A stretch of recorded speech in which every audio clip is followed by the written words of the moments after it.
আবার চলে আসছি মাটির চুলা রান্না করার জন্য। আমার ভাইস্তারা আসছে, ওরা ভাত খেতেছে না, ওরা শুধু খাইতে চায় এটা সেটা। তো এখানে কিনা আর খাওয়াবো না।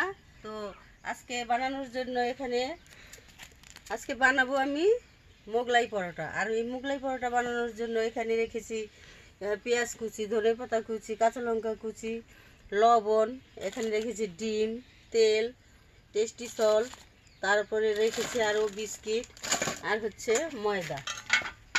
এই যে দেখেন, এই যে এটার মধ্যে হচ্ছে ময়দা। এইগুলি দিয়ে আজকে মোগলাই পরোটা বানাবো। তো আপনারা প্রথম থেকে ভিডিওটি শেষ পর্যন্ত দেখবেন আমি কিভাবে মোগলাই পরোটা বানাই আর বানিয়ে গরম গরম ভাইস্তাদের খেতে দিই। তো হাম্বল দিচ্ছা এটার মধ্যে গুঁড়ো করে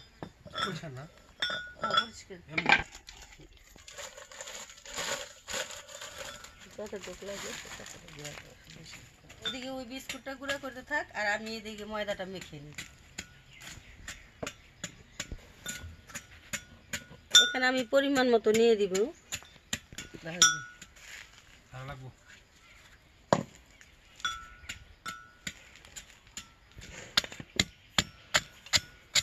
দিয়ে দিব পরিমাণ মতো লবণ, তেল দিয়ে দিব ময়দাটা মাখার জন্য।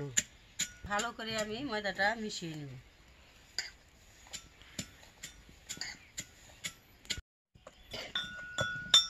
তোমারও গুঁড়ো করা শেষ আর আমারও ময়দা মাখা শেষ। আমি এখন ময়দাটা একটু ঢেকে রেখে দিই।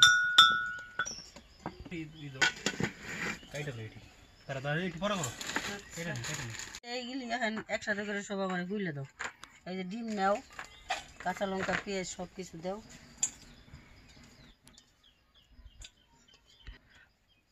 আমার ভাইস্তাটা খুব রান্না করতে পারে, কি না পারে আমার ভাইস্তা রান্না করতে।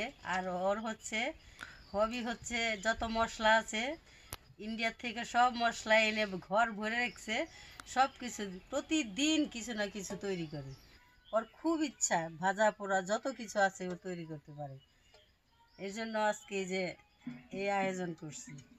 আর কি লাগবো?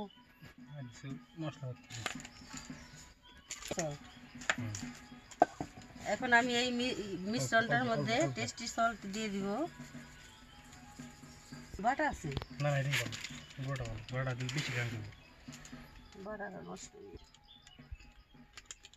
গরম মশলার ফাঁকি দিয়ে দিলাম,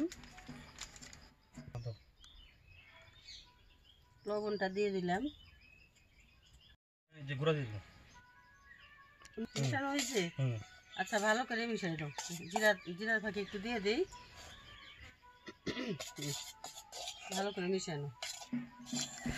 বিস্কিটের গুঁড়া দিয়ে দাও।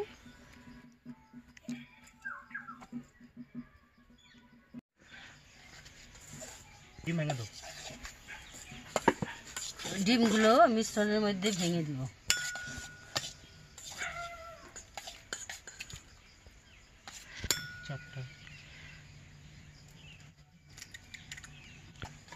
চারটা ডিমই এখানে আমি ভেঙে দিয়ে দিব।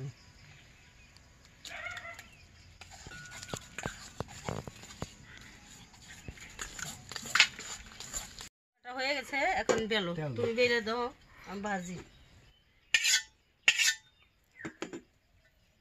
এই যে দেখেন তাওয়াটা, আজকে এটার মধ্যে মোগলাই পরোটা ভাজবো। বসিয়ে দিলাম চুলার মধ্যে। এদিকে তাড়াতাড়ি বেলে দাও, তেল দিমু।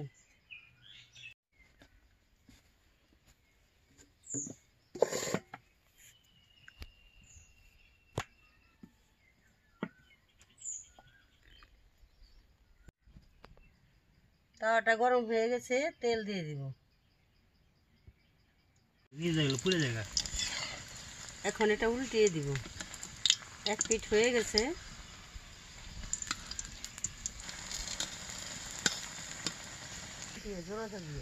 বেলো কি করতে বেশি তেল লাগবে একটু, ওইটা একটু হেলো না, উল্টা করে দাও।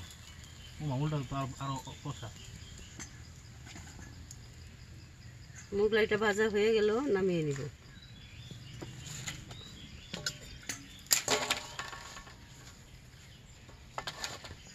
তোমরা এটা রেডি করে দাও মশলা টসলা দিয়ে।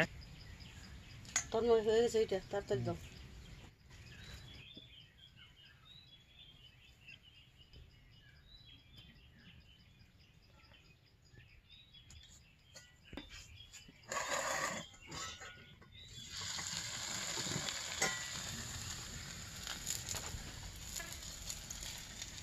মোগলাই পরোটা চুলার জাল, মাটির চুলার জাল, খুব আস্তে আস্তে জাল দিয়ে ভাজতে হয় যেন ভিতরে কাঁচা না থাকে।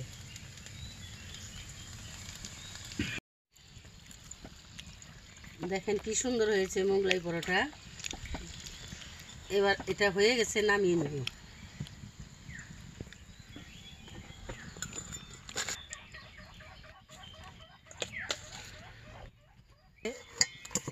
হ্যাঁ ভালোই না, বেশি কম কম দিলে একটা থাকবো না, একটা দাম নিয়েছে ভাঙবে।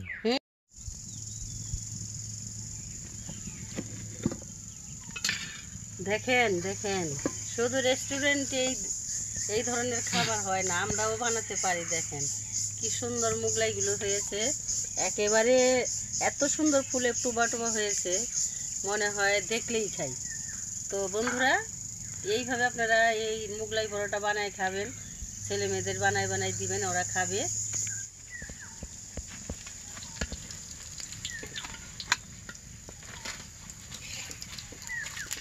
সফট হয়েছে না তোমায়? হুম,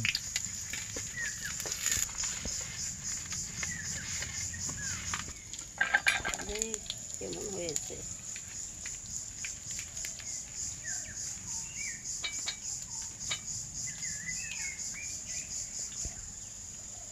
কেমন হয়েছে তন্ময়? অনেক মজা হয়েছে। আসলে মনে হয়েছে, সত্যি অনেক মনে হয়েছে। এইভাবেই মোগলাই পরোটা বানিয়ে খাবেন, আর বেশি বেশি লাইক কমেন্ট শেয়ার করবেন। ধন্যবাদ।